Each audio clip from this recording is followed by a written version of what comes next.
तो दोस्तों, आज मैं एक्सप्लेन करने वाला हूं डिज्नी प्लस हॉटस्टार पर हाल ही में रिलीज हुई एक बहुत ही बेहतरीन हॉरर फैंटेसी सीरीज को, जिसका नाम है यक्षिणी। ये सीरीज काफी इंटरेस्टिंग है। इसके अंदर काफी सारी चीजें हमको बताई गई हैं।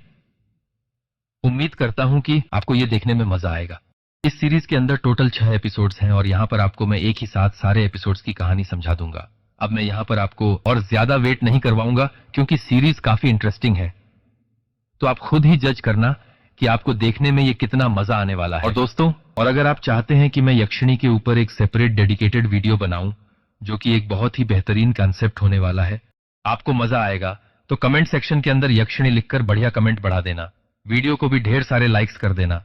तो चलिए, अब बिना किसी देरी के चलते हैं सीधा वीडियो की तरफ।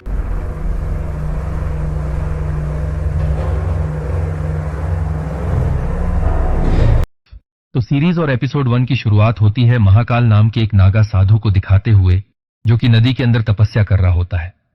लेकिन तभी यह तपस्या भंग हो जाती है क्योंकि एक अप्सरा एक इंसान के साथ संभोग करके उसको अपने भयानक रूप में आकर मार डालती है, जिससे कि महाकाल गुस्से में आ जाता है।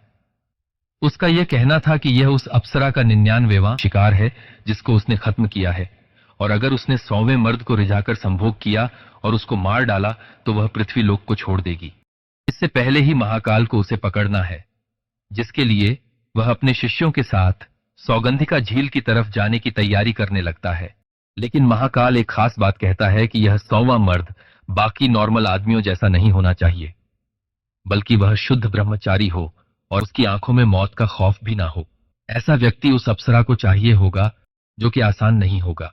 अब महाकाल के शिष्य यह भी कहते हैं कि क्या वह अपनी शक्ति से उसको नहीं ढूंढ सकते, जिस पर महाकाल का यह कहना था कि जब तक वह इंसानी रूप में है तब तक उसे ढूंढा नहीं जा सकता, और वह अपने असली रूप में खाली अपने विक्टिम को मारने आती है, जिसके चलते ऐसा नहीं कर सकते। लेकिन हाँ, वह हर एक आदमी को मारने के बाद अपना ठिकाना बदल देती है, शहर बदल देती है। खैर, अब हम देखते हैं कि यह अप्सरा असल में एक यक्षिणी है, जिसके पास उसका एक साथी है जो कि स्टैचू के रूप में रहता है, जिसका नाम भद्रा है। यक्षिणी भद्रा के साथ सारी बातें शेयर करती है और यह नीले रंग से चमकता है, यानी कि यह भी चमत्कारी है। यक्षिणी का एक साथी हम कह सकते हैं। एनीवेज, अब हम कृष्णा नाम के एक लड़के को देखते हैं जिसका परिवार काफी बड़ा है। उसके पिता हैं, 2 जीजा हैं, 2 बहनें हैं, उनके बच्चे हैं और 2 दादियां भी हैं। आज कृष्णा का असल में 30वां जन्मदिन है और सब उसकी शादी करवाना चाहते हैं। उसकी मां का देहांत काफी समय पहले ही हो गया था। अब असल में सीन ये है कि कृष्णा लव मैरिज चाहता है, लेकिन आज तक उसका कोई रिश्ता टिका ही नहीं क्योंकि वह शादी करके ही वर्जिनिटी को लूज करना चाहता है। उसे सच्चा प्यार चाहिए क्योंकि उसकी मां ने उससे वादा लिया था कि वह सच्चा प्यार करेगा और लड़की को धोखा नहीं देगा, क्योंकि उसके पिता ने कृष्णा की मां पर चीट किया था। कैरेक्टर वाइज वह अच्छा आदमी नहीं है और हम देख पाते हैं कि वह हॉट गर्ल्स और ये सब हमेशा देखता रहता है। अब यहां पर दिक्कत यह है कि कृष्णा ने एक और वादा अपनी दादी से भी किया था कि अगर उसके 30वें बर्थडे तक किसी से उसे प्यार नहीं होता तो वह उनकी मर्जी की लड़की से शादी कर लेगा। खैर, प्रोफेशनली कृष्णा लव मोटल में काम करता है, जहां पर उसके कुछ दोस्त भी हैं जो कि उसकी शादी वाली चीज से मस्ती मजाक करते रहते हैं। अब ये तो हो गई कृष्णा की बात, लेकिन यक्षिणी का क्या हुआ? तो असल में इसका नाम माया है, जो कि एक नई कंपनी को HR लीड ज्वाइन करती है ताकि वह अपना 100वां शिकार आसानी से ढूंढ पाए। जिस दौरान एक कलीग उसको एक व्यक्ति के बारे में बताती है जो कि उनकी ही कंपनी में काम करता है, जो कि असल में वर्जिन है और काफी शाय रहता है। उसने खुद को खत्म करने की कोशिश करी क्योंकि लड़कियां उसको रिजेक्ट कर देती हैं, जिसके चलते माया के नाखून बड़े हो जाते हैं क्योंकि यह वही व्यक्ति है जिसका उसे शिकार करना था। अब माया समय बर्बाद ना करते हुए सीधा उसके पास जाकर डेट के लिए पूछ लेती है, जिस पर वह माया को पास में ही लव मोटल में मिलने के लिए 8 बजे बुलाता है, और यह वही जगह है जहां पर कृष्णा भी काम करता है। अब 8 बजे जब माया वहां पर आती है तो वह बला की खूबसूरत लग रही थी, जिसको देखते ही कृष्णा अपना होश खो बैठता है क्योंकि उसके सपने में आने वाली लड़की यही होती है। कृष्णा उसको अप्रोच भी करता है, लेकिन तब तक माया का शिकार खुद वहां पर आ गया था, जिसके चलते कृष्णा का मूड ही ऑफ हो जाता है। और फाइनली उसके कलीग उसको सजेस्ट करते हैं कि कृष्णा को अपने घर वालों की पसंद की लड़की से एक बार जरूर मिलना चाहिए, क्या पता कि शादी के बाद भी प्यार हो सकता है। जिसके लिए वह मान जाता है और लड़की से मुलाकात भी करता है, जो कि सरप्राइजिंगली सबको काफी अच्छी लगती है। इनफैक्ट वह कृष्णा को लव यू भी कह देती है, जिसके चलते कृष्णा की लव मैरिज की इच्छा भी पूरी होने वाली थी। उनकी शादी फिक्स हो जाती है, जिसके चलते सभी काफी खुश होते हैं।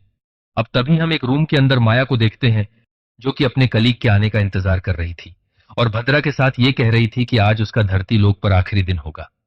लेकिन तभी जब वह व्यक्ति वहां पर आता है तो माया को यह पता लगता है कि वह वर्जिन है ही नहीं और गुस्से में आकर वह अपने उग्र रूप में आती है, जिसके चलते वह व्यक्ति वहीं बेहोश हो जाता है। और हम नोटिस करते हैं कि उन दोनों को नीचे से कोई नोटिस कर रहा था। अब इन सबसे माया बहुत निराश हो जाती है और एक पेड़ पर जाकर जोर जोर से रोने लगती है, क्योंकि जहां पर वह रहती है उस जगह का नाम असल में अलकापुरी है और यह श्राप उसको कुबेर ने दिया था। अब पेड़ पर इसलिए रहती है क्योंकि यक्षिणी अक्सर पेड़ों को पसंद करती है, और ऐसा इसलिए क्योंकि यक्षिणियां जो होती हैं वह नेचुरल वर्ल्ड से काफी कनेक्टेड रहती हैं और वह अशोका पेड़ को ज्यादा पसंद करती है। मीनवाइल कृष्णा की शादी होने वाली थी और वह रिंग लेकर अपनी होने वाली बीवी को प्रपोज करने जाता है, क्योंकि उस दिन उसने उसे लव यू कहा था, लेकिन कृष्णा रिप्लाई में कुछ कह नहीं पाया। लेकिन यहां पर भी कृष्णा की किस्मत खराब निकलती है, क्योंकि वह लड़की अपने बॉयफ्रेंड से फोन पर बात कर रही थी। उसका मानना था कि वह शादी करके कृष्णा को नौकर बनाकर रखेगी और अपने बॉयफ्रेंड के साथ ही मस्ती करेगी। लेकिन कृष्णा यह बात सुन लेता है और शादी तोड़कर उसी पेड़ के नीचे जाकर एक लेटर लिखकर मरने लगता है, जहां पर माया भी रो रही थी। अब वह लेटर उड़ता हुआ सीधा माया को मिलता है, जिसके अंदर यही लिखा था कि वह अब तक वर्जिन है और अब जीना नहीं चाहता, क्योंकि उसके साथ हमेशा धोखा हुआ है। लेकिन तभी माया उसको बचा लेती है और कहती है कि वह उससे प्यार करती है, क्योंकि उसको भी किसी ने धोखा दिया था। माया कृष्णा को किस कर लेती है और एक मैजिकल बॉन्ड बनता हुआ नजर आता है। लेकिन हम जानते हैं कि माया का क्या मकसद था। फिलहाल कृष्णा माया को दूर कर देता है, क्योंकि उसका विश्वास प्यार से उठ गया था, जिसके साथ माया कृष्णा को यही बोलकर चली जाती है कि अगर किस्मत में हुआ तो वह बार बार मिलते रहेंगे, जिसके साथ एपिसोड 1 यहीं पर खत्म हो जाता है।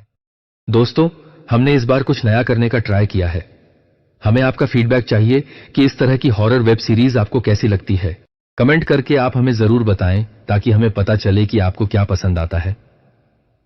अगर आपको इस तरह के वीडियो अच्छे लगते हैं तो हम हॉरर मूवी और वेब सीरीज पर एक से एक वीडियो आपके लिए लाएंगे। चलिए वीडियो की तरफ आगे बढ़ते हैं।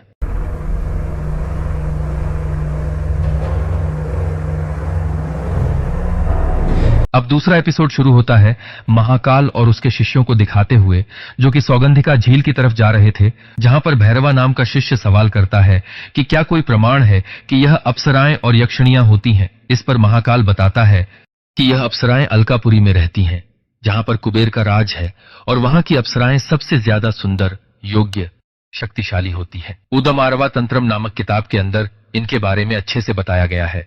अब अप्सराओं का मकसद है धरती की संपत्ति की रक्षा करना, जिसके लिए वह धरती लोक और यक्ष लोक यानी कि अलकापुरी आती जाती रहती है। बेसिकली वह गेटवे को गार्ड करते हैं, जिसके चलते सब कुछ बैलेंस में रहता है। हार्मोनी, पैशन और इनर्शिया, इन 3 क्वालिटी के चलते सारी यक्षिणियां अलग अलग होती हैं, और उनकी अगर तपस्या भंग करी जाए तो वह भयानक यानी कि उग्र रूप में आ जाती है। इनफैक्ट हमने रूम के अंदर माया के इस रूप को परछाई के जरिए देखा भी था। अब महाकाल का यह कहना था कि सालों पहले विभ्रम नाम की अप्सरा को प्रसन्न करने के लिए एक तांत्रिक ने घोर तप किया था, जिससे वह खुश हो गई थी और उसको सफेद कुमुदनी यानी कि लिली उस तांत्रिक को भेंट करी गई, जो कि सिर्फ अलकापुरी में ही मिलती है। इसी फूल के जरिए यानी कि लिली के जरिए वह माया को या फिर इन अप्सराओं को पकड़ सकते हैं, जो कि सौगंधिका झील में ही मौजूद है, और इसलिए ही वह सब यहाँ पर आए थे। अब इस पर भैरवा ये कहता है कि तो पहले ऐसा क्यों नहीं करा गया। तो महाकाल का ये कहना था कि ये फूल 200 फुल नाइट्स मून के बाद ही एक बार चमकता है, जिससे कि उनको पहचाना जा सकता है, और इसलिए इसको रोशन कुमुदनी भी कहा जाता है। जब भी ये अप्सराएं इस फूल के आसपास होती हैं तो इन फूलों का रंग और खुशबू दोनों बदल जाती है, और यह अभी जल्दी करना पड़ेगा, अदरवाइज माया हाथ से निकल सकती थी।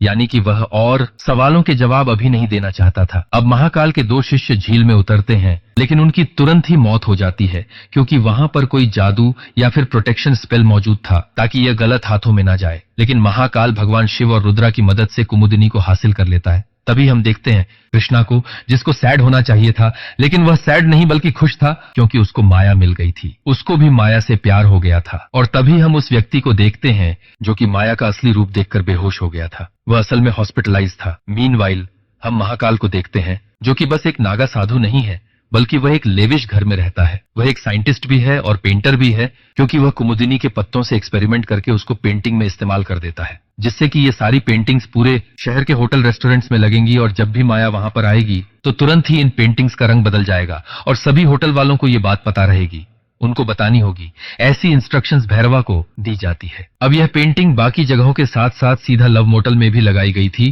क्योंकि वहां पर भी माया अक्सर आया करती थी। भैरवा अब महाकाल से यह सब करने का कारण पूछता है, तो महाकाल बताता है कि कुबेर खाली यक्षु का राजा नहीं है, बल्कि रावण का बड़ा भाई भी है। जब कुबेर लंका पर राज कर रहा था, तब रावण ने राक्षसों और नागों की मदद से कुबेर से लंका को छीन लिया। लेकिन रावण की मृत्यु के बाद कुबेर ने नेवले पर सवार होकर नागलोक पर कोहराम मचा दिया था, नागों को मारा और उनकी ढेर सारी मणि चुरा ली। महाकाल नागास का ही वंशज है, यानी नागा साधु है। महाकाल कुबेर समेत यक्षिणी और अलकापुरी को तबाह करना चाहता है और यही उसका असली मकसद है। खैर, अब कृष्णा जाता है क्लब मस्ती करने के लिए, जहां पर ओबियसली माया आ जाती है। ये दोनों बहुत ही ज्यादा ड्रिंक करते हैं, मस्ती करते हैं, जिसके बाद माया कृष्णा को अपने घर ले जाने की रिक्वेस्ट करती है। कैब में ये दोनों जाने लगते हैं, जहां पर माया कृष्णा को किस करने लगती है। घर जाकर माया खूब रिक्वेस्ट करती है कि वो दोनों इंटीमेट हो जाएं, लेकिन कृष्णा ऐसा नहीं करता और घर से निकल जाता है। लेकिन हम नोटिस करते हैं कि माया नशे में थी ही नहीं, वो बस एक्ट कर रही थी।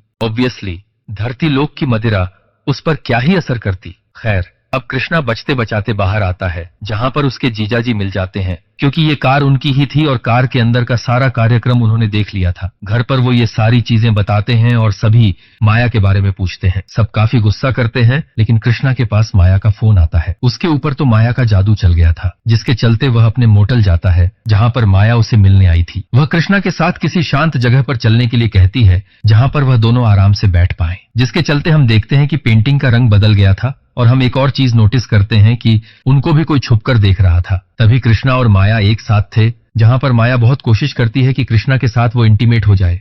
वो कहती है कि शादी करनी जरूरी नहीं है, लेकिन कृष्णा की यही शर्त थी कि वह शादी करके यही सब करेगा। यही उसकी मां की आखिरी इच्छा थी, जिससे कि माया गुस्से में आ जाती है, लेकिन उसके पास फिलहाल कोई और रास्ता भी नहीं था, तो वह वापस उसी पेड़ पर बैठकर रोने लगती है। लेकिन भद्रा यह कहता है कि शादी की ही रात अगर उसका पति मारा जाएगा तो उसको बुरा नहीं लगना चाहिए, क्योंकि अगर ऐसा होता है तो जब वह अलकापुरी जाएगी तो वह शादीशुदा नहीं रहेगी। मीनवाइल होटल वाले बताते हैं कि पेंटिंग का रंग अजीब हो गया है और महाकाल समझ जाता है कि माया यहीं आसपास है।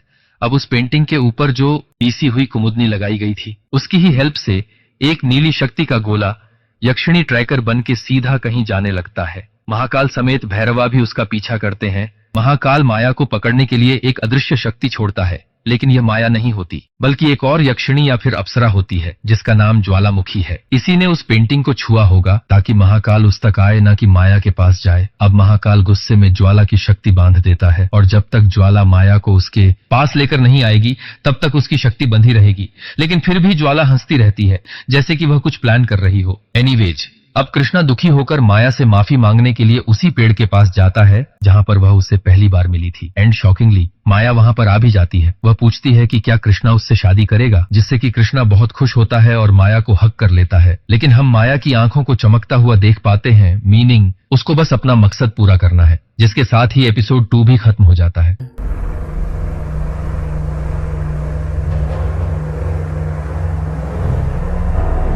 एपिसोड 3 की शुरुआत में हम महाकाल का बचपन देखते हैं।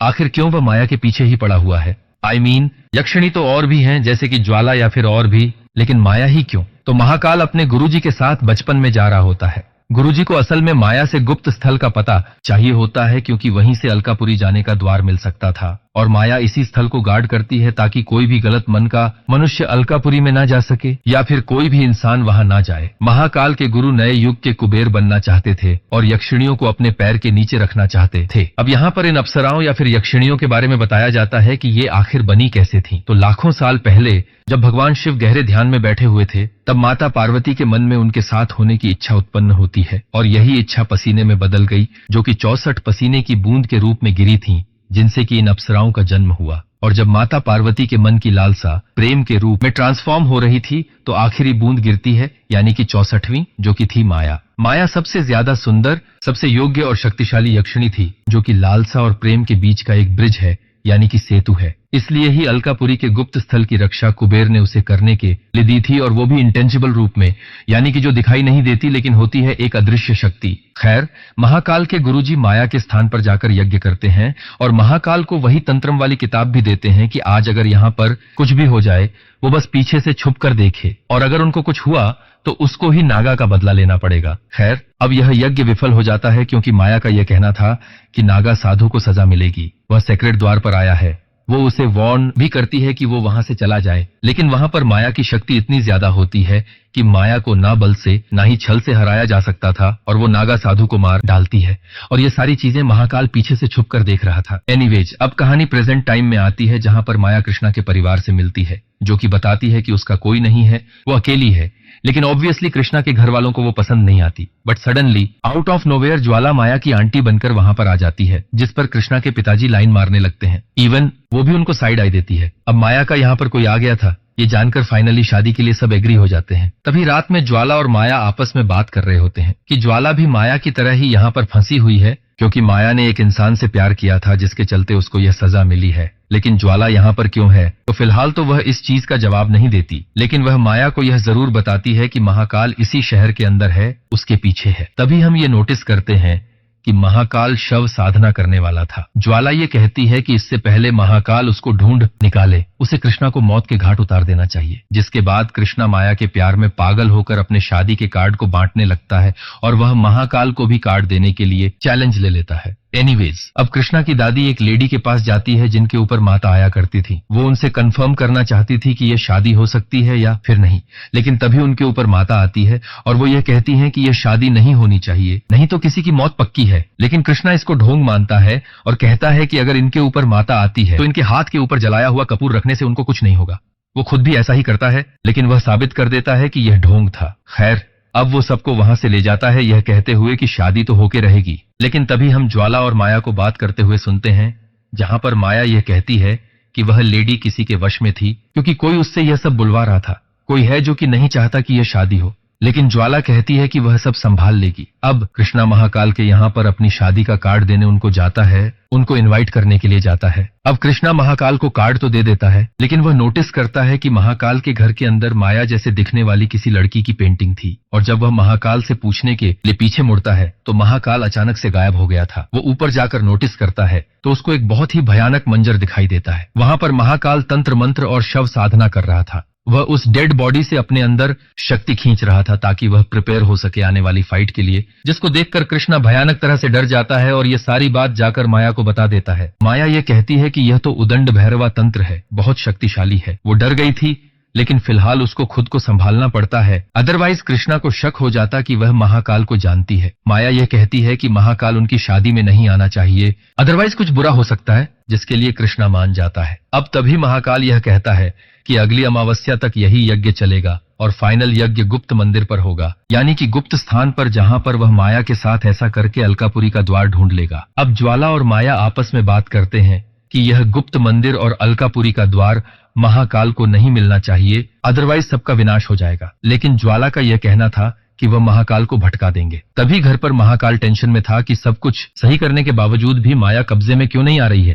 तभी वह नोटिस करता है कि कुमुदिनी के फूल सूख गए थे, और ऐसा इसलिए हुआ था क्योंकि वहां पर कृष्णा जब आया था तब माया का एक बाल फूल के ऊपर चला गया था, जिसके चलते कुमुदिनी सड़ गई थी। महाकाल इसके लिए भैरवा के ऊपर बहुत गुस्सा करता है क्योंकि उसके प्लान फेल हो सकते थे। खैर, तभी हम उस व्यक्ति को देख पाते हैं जिसके साथ माया रूम के अंदर थी। उसको हॉस्पिटल में 10 दिन बाद होश आ जाता है, जहां पर वह अपनी कलीग को फोन करता है तो उसको पता चलता है कि कृष्णा की माया के साथ शादी हो रही है। तो वह तुरंत वहां पर जाने लगता है क्योंकि वह कृष्णा को बचाना चाहता था। अब शादी में माया और कृष्णा अलग अलग अच्छे से रेडी हो रहे थे और कृष्णा के पिताजी ज्वाला के पीछे जाने लगते हैं, और वह भी खूब फ्लर्ट कर रही थी क्योंकि वह तो अप्सरा है, उसका ये नेचर है। अब अचानक से वह आदमी वहां पर आ जाता है जो कि कृष्णा को मना करता है कि उसको शादी नहीं करनी चाहिए क्योंकि माया इंसान ही नहीं है। लेकिन कृष्णा को माया के प्यार के आगे कुछ नजर नहीं आ रहा था। लेकिन तभी वहां पर महाकाल समझ जाता है कि माया की शादी ही कृष्णा से हो रही है, तो वह वहां पर आ जाता है, जिसके चलते माया डरते हुए कृष्णा के पास आती है और उसको भागकर शादी करने के लिए मना लेती है। अब महाकाल वहां पर आता है तो उसको बस ज्वाला दिखाई देती है, जिसको टॉर्चर करके उससे वो उगलवाने हैं कि माया कहां पर गई है। ज्वाला उसे एक मैप की तरफ इशारा करती है और वह मैप ले लेता है और कहता है कि वह गुप्त स्थल पर माया को सैक्रिफाइस करके 5 तत्व वाला यज्ञ करेगा, यानी कि अग्नि, वायु, धरती वाला, जिससे कि उसको अलकापुरी खत्म करने में भी हेल्प मिलेगी। अब हम देखते हैं कि माया और कृष्णा शिवजी के मंदिर में शादी कर लेते हैं और महाकाल भैरवा को जंगल के पास छोड़कर खुद जंगल के अंदर चला जाता है ताकि वह माया को पकड़ सके। लेकिन असल में यह जंगल एक इल्यूजन था। ज्वाला ने उसको यहाँ पर फंसा दिया था, जिसके चलते महाकाल गुस्से से भर जाता है और महाकाल के चिल्लाने के साथ ही एपिसोड 3 खत्म हो जाता है।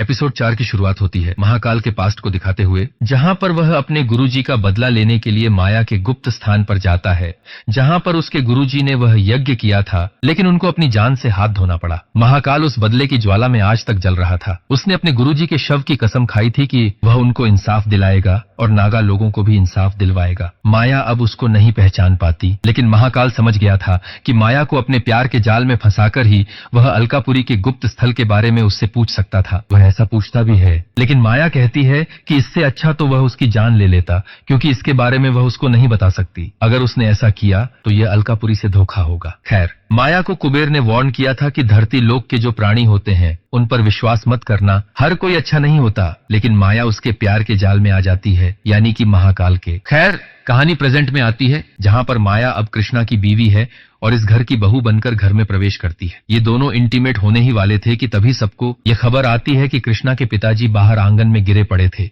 उनकी मौत हो गई थी। ये खबर सुनकर भी कृष्णा को कुछ खास फर्क नहीं पड़ता, क्योंकि वह अपने पिता से बचपन से ही डिस्कनेक्टेड था। वो एक चीटर थे और उनको अपनी गलती की सजा मिली है। सभी माया के ऊपर इल्जाम लगाने लगते हैं कि यह उसकी वजह से हुआ है, लेकिन माया खुद शॉक्ड होती है। वह शोज कि ये उसने नहीं किया था और यहाँ पर कृष्णा उसे डिफेंड भी करता है। अब हम महाकाल को इल्यूजन फॉरेस्ट में ही देखते हैं, जहाँ पर वह बाहर निकलने के लिए अपनी शक्तियों का इस्तेमाल करके ट्रैवल करने लगता है, लेकिन उसको धरती लोक पर आने में वक्त लगता। वह एक माया जाल में फंस गया था। अब घर पर माया और कृष्णा फिर से इंटीमेट होने की कोशिश करते हैं, लेकिन दादी बीच में आ जाती है। दादी माया से अपनी कमर पर बाम लगवाती है, जिससे गुस्से में आकर माया उनकी पीठ पर ही खरोच देती है और ज्वाला आकर सबसे माफी मांगती है। माया अब ज्वाला से कहती है कि मौका बार बार निकल जाता है, अब तो घर पर किसी की मृत्यु की वजह से 11 दिन इंतजार करना पड़ेगा। लेकिन माया का यह कहना था कि ऐसा नहीं होगा। इनफैक्ट ज्वाला यह बताती है कि महाकाल उनके पास नहीं आ सकता है। उसने बाकी 62 यक्षिणियों के जाल में उसको फंसाया है। उसको यहाँ पर आने में बहुत वक्त लगेगा। अब माया कृष्णा की बहन के बच्चे के हाथों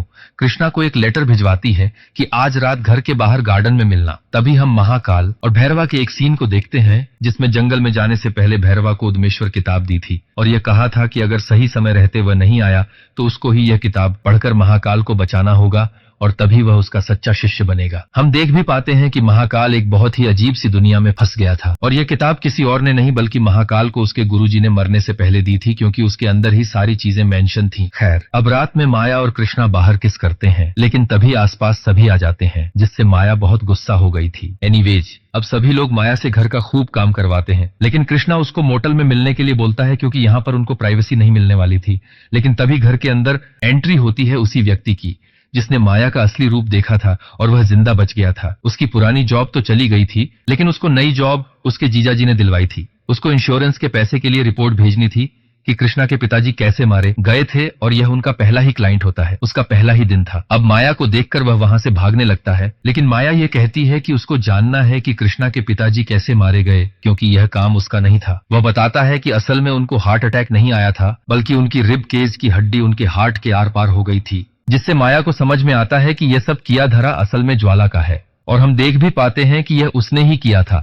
इनफैक्ट वह लेडी जिसके अंदर माता आई थी, उसको भी कंट्रोल करने में ज्वाला का ही हाथ था, ताकि यह शादी ना हो पाए। और शुरुआत से लेकर अब तक जो कृष्णा और माया के ऊपर छुपकर नजर रख रही थी, वो कोई और नहीं बल्कि ज्वाला ही थी। खैर, अब दोपहर के वक्त कृष्णा से मिलने के लिए ज्वाला मोटल में आती है, जब वह रात के लिए सारी तैयारियां करवा रहा था। जिसके बाद हम रात में माया को देख पाते हैं, जो कि ज्वाला के पास आई थी, जहां पर ज्वाला यह बताती है कि उसने कुबेर को रिझाने के लिए लावण्य रस पिया था, लेकिन उल्टा कुबेर ने उसको ही श्राप दे दिया और इसलिए वह यहाँ धरती पर कैद है। अब आपको समझ में आया होगा कि क्यों ज्वाला यहाँ पर थी और वह नहीं चाहती कि माया, जो कि कुबेर की फेवरेट है, वह वापस अलकापुरी चली जाए। इसलिए यह सब ज्वाला कर रही थी। She was jealous with Maya.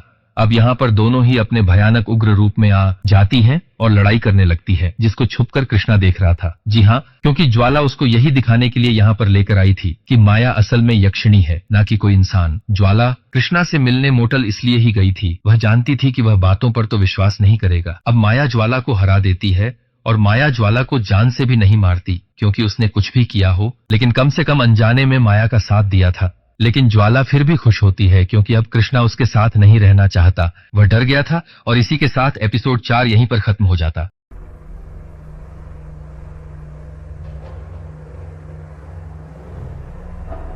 Episode 5 की शुरुआत में हम देखते हैं कि कैसे महाकाल ने माया को अपने प्यार के जाल में फंसाकर उसको धोखा दे दिया था, जिससे कि माया अंदर तक टूट गई थी। फिर हमको प्रेजेंट में कृष्णा को दिखाया जाता है, जो कि डरा हुआ था। उसके दोस्त उसको संभालने की कोशिश कर रहे थे, लेकिन वह यही कहे जा रहा था कि माया एक चुड़ैल है। लेकिन तभी वहां पर माया आ जाती है, जिसको बहला फुसलाकर घर पर मिलने के लिए कहते हुए कृष्णा वहां से निकल जाता है। अब माया रात भर कृष्णा का इंतजार करती है, लेकिन वह नहीं आता। अगले दिन माया घर के सारे काम खुशी खुशी करती है ताकि कृष्णा का दिल जीत पाए, लेकिन कृष्णा अब स्वामी बनकर आ जाता है। हैदराबाद में असल में यह होता है, जहां पर अगर कोई स्वामी बनता है तो 41 दिनों तक वह कुछ भी नहीं कर सकता। No intimacy, nothing. इनफैक्ट लड़कियों को देखना तक भी इस नजर से पाप होता है। अब माया और कृष्णा के घर वाले ये देखकर गुस्सा हो जाते हैं और कृष्णा को उसके घर वाले मंदिर ले जाते हैं कि उसको माफी मांगनी होगी। ये गलत है और उसको फिर से नॉर्मल होना पड़ेगा, यानी कि उसके पिताजी का भी देहांत हुआ था और वह यह सब अभी नहीं कर सकता है। खैर, रात में कृष्णा घर आता है, जहां पर माया फिर से उसके साथ इंटीमेट होने के लिए कहती है। वह कहती है कि कृष्णा जानता है कि उसे क्या चाहिए, लेकिन निराश होकर वह चली जाती है, क्योंकि वह जबरदस्ती नहीं कर सकती थी। कृष्णा भी अब परेशान होकर सीधा मिलता है उसी इंसान से जिसने माया का उग्र रूप देखा था। वह कहता है कि माया को कुंवारा ब्रह्मचारी चाहिए, तो उसको किसी और के साथ अपनी वर्जिनिटी लूज कर देनी चाहिए, जिससे माया कुछ नहीं कर पाएगी, और अगर किया भी तो भस्म हो जाएगी। वह उसको एक लड़की का नंबर भी देता है जहां पर कृष्णा जाता है, लेकिन वहां जाकर उसे अपनी मां से किया हुआ वादा याद आता है। लेकिन वहां पर पहले से ही माया थी, जिससे डरकर कृष्णा घर आ जाता है। अब फाइनली माया बहुत गुस्से में थी कि कृष्णा किसी और के साथ कैसे जा सकता है। वह अपने उग्र रूप में आकर सभी घर वालों को धमका देती है कि उसको कृष्णा चाहिए, नहीं तो सारा परिवार मारा जाएगा, जिससे कि सभी डर जाते हैं। माया का यह रूप काफी भयानक था, जिसके चलते कृष्णा को अपनी जान की कुर्बानी देनी ही पड़ेगी, और वह इन सब के लिए मान जाता है। ओवियस सी बात है, वह अपने घर वालों को खतरे में नहीं डाल सकता था। मीनवाइल हम ज्वाला को देखते हैं, जो कि माया से हारने के बाद समझ गई थी कि वह माया को कभी नहीं हरा सकती। माया सबसे शक्तिशाली है, जिसके चलते वह महाकाल को वापस ले आती है और उससे हेल्प मांगती है कि चाहे वह उसकी बलि चढ़ा दे, लेकिन माया को वह खत्म करे। ज्वाला का यह कहना था कि वह अलकापुरी वापस नहीं जाएगी, चलेगा, लेकिन माया वहां पर नहीं जानी चाहिए, और वह बता देती है कि माया कहां पर है। वहीं दूसरी तरफ माया भद्र से यह कहती है कि उसको भी अब कृष्णा से प्यार है। वह गलत थी, हर इंसान बुरा नहीं होता। और यहाँ पर कृष्णा जब किसी और लड़की के पास गया था तो उसको बहुत ही ज्यादा जेलसी हुई थी। वह ये कहती है कि हर इंसान बुरा नहीं होता, और अब वह कृष्णा के साथ वही कर रही है जो कि कभी महाकाल ने उसके साथ किया था। वह भी एक मकसद से ही कृष्णा को मारना चाहती है। तभी कृष्णा अंदर आता है, वह सब कुछ करने के लिए रेडी था, लेकिन तभी वहां पर महाकाल आकर उनके घर पर माया को बांधकर अपने साथ गुप्त स्थल की तरफ ले जाने लगता है, और भद्र का स्टैचू भी इसी हाथापाई के बीच में गिरकर टूट जाता है। अब महाकाल को यक्षिणी को ले जाते हुए सभी घर वाले देखकर शॉक्ड थे और खुश भी थे कि कम से कम यक्षिणी से पीछा छूट गया, क्योंकि उनका यह मानना था कि यक्षिणी किसी से प्यार करती है, किसी के साथ रहती है, तो उसका पीछा आसानी से नहीं छोड़ती, जिसके चलते एपिसोड 5 यहीं पर खत्म हो जाता है।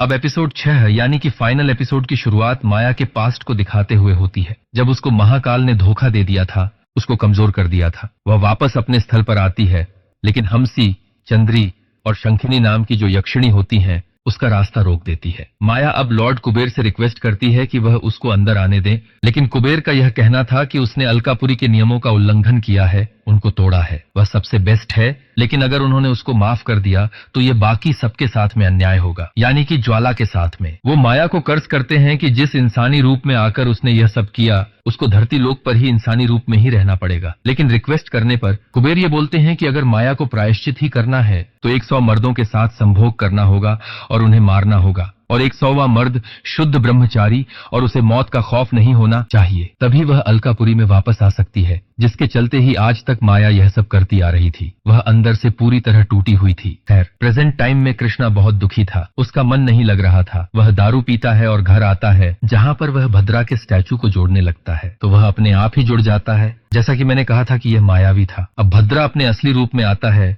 जो कि माया के बारे में पूछता है तो कृष्णा बताता है कि महाकाल उसको ले गया। अब फाइनली भद्रा रिवील करता है कि जो काम माया अब तक करती आ रही थी उसके घर वालों को खुश कर रही थी, वह इसलिए था क्योंकि माया को भी कृष्णा से सच्चा प्यार हो गया था। वह उसको नहीं मारती, लेकिन कृष्णा ने माया का साथ छोड़कर गलती करी है और उसे माया को बचाना होगा, नहीं तो महाकाल उसको मार डालेगा। और वह जानता है कि महाकाल गुप्त स्थल की तरफ ही गया होगा। महाकाल अब गुप्त स्थल पर पहुंच जाता है जिसका पता उसको ज्वाला ने ही दिया था। आपको याद होगा कि जब ज्वाला इमोशनल होकर जंगल में माया से बात कर रही थी कि वह कभी भी गुप्त स्थल को नहीं ढूंढ पाएगी, तो माया ने इमोशनल होकर उसको बता दिया था कि वह कहां पर है और ज्वाला ने फिर महाकाल को बता दिया। महाकाल अब गुप्त स्थल के बैरियर को तोड़ने के लिए माया को ही अंदर फेंक देता है, जिससे वह काफी हर्ट हो जाती है। अब वह अपना महायज्ञ शुरू करता है और भैरवा को यह कहता है कि यहाँ पर कोई भी नहीं आना चाहिए। अब वह बुरी तरह से माया को पीटता है और उसकी ही नस काटकर उसके खून से हवन कुंड की अग्नि को प्रचलित करता है। बेसिकली ये इनडायरेक्ट यज्ञ था जिससे कि अलकापुरी का रास्ता भी उसको मिल जाता और वह 5 तत्व यज्ञ भी कर रहा था जिससे कि उसको शक्ति मिलेगी अलकापुरी को खत्म करने की। बेसिकली वह यहाँ पर माया की शक्तियों को खींच रहा था क्योंकि यहाँ पर वही गार्डियन थी इस जगह की। लेकिन तब भद्रा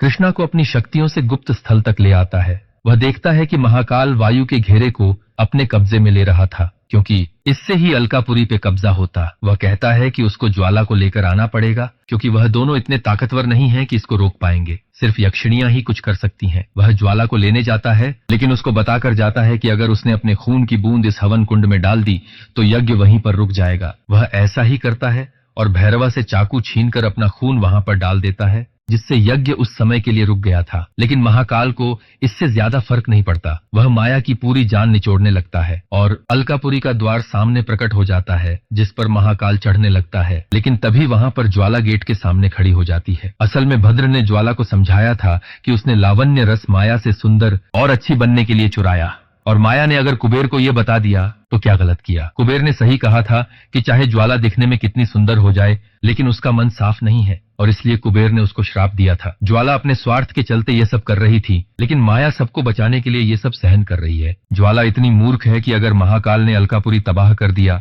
तो वह भी उसकी दासी बन जाएगी और उसके अपने ही लोग खत्म होंगे। तब जाकर वह अकल लगाती है कि जिस यक्षिणी को श्राप मिला हो और अगर वह अलकापुरी के अंदर जबरदस्ती प्रवेश करती है तो क्या होगा। तब वह ऐसा ही करती है और वहीं भस्म हो जाती है जिससे कि निकली हुई शक्ति महाकाल को भी भस्म कर देती है, जिससे ज्वाला ने सबको बचा लिया था। अब माया और कृष्णा एक दूसरे के लिए प्यार को कन्फेस करते हैं और तब तक अलकापुरी का द्वार भी गायब हो जाता है। अब कृष्णा माया को वापस भेजने के लिए रेडी था। वह खुद की जान देने के लिए तैयार था। वह कहता है कि उसके साथ बिताए गए पल उसकी जिंदगी के सबसे बेहतरीन पल थे और ऐसे और पल कोई और उसको नहीं दे सकता। वह दोनों उसी पेड़ के पास इंटीमेट होते हैं जहां पर हम माया की आंखों को फिर से चमकता हुआ देखते हैं, जिसका मतलब या तो वह फाइनली आजाद हो जाएगी या फिर ये श्राप उसको सही व्यक्ति से मिलवाने के लिए कुबेर ने ही उसको दिया था, जो कि कोई और नहीं बल्कि कृष्णा था। और इसी के साथ में यक्षिणी सीरीज यहीं पर खत्म हो जाती है। तो दोस्तों, ये थी यक्षिणी सीरीज की कहानी। उम्मीद करता हूं कि आपको पसंद आई होगी। आपको मैंने सारी की सारी चीजें ऑलरेडी सीरीज के अंदर ही समझा दी है। उम्मीद करता हूं कि आपको कोई डाउट वगैरह नहीं होगा। फिर भी अगर कोई डाउट है तो आप कमेंट सेक्शन के अंदर पूछ सकते हैं। और अगर आप चाहते हैं कि मैं यक्षिणियों के ऊपर एक सेपरेट डिटेल वीडियो बनाऊं तो कमेंट सेक्शन के अंदर बस यक्षिणी लिख देना। मैं जल्दी से जल्दी बहुत ही एक बेहतरीन वीडियो लेकर आऊंगा। तो वीडियो पसंद आई हो तो लाइक कर देना। चैनल के ऊपर नए हैं तो सब्सक्राइब कर लीजिए। मैं आप सबको मिलता हूं अगली वीडियो के साथ। तब तक के लिए धन्यवाद।